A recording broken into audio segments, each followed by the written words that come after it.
Don't want to hassle with a permanent roof rack? Use a SeaSucker SP3300 Board Rack. The SP3300 uses high-strength vacuum mounts to secure to your vehicle.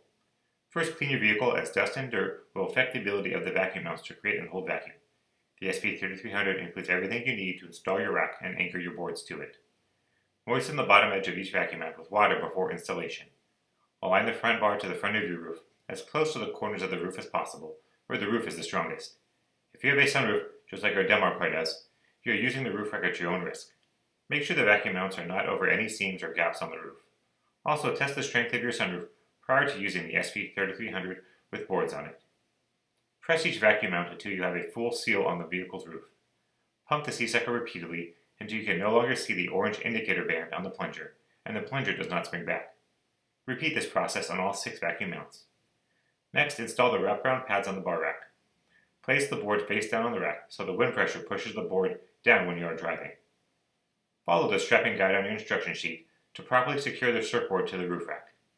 Use the included straps and go under the bars and over the surfboard to secure. Now you are ready to head to the beach. The SeaSucker Board Rack can hold up to 3 surfboards or paddleboards at speeds up to 70 miles an hour. Check the indicator bands regularly to make sure the mounts are holding pressure. When done using the SP3300, simply lift the edge of the vacuum mounts to release pressure. Do this for all of the mounts to easily remove the roof rack. Replace the protective covers on each vacuum mount to protect the mounts when not in use.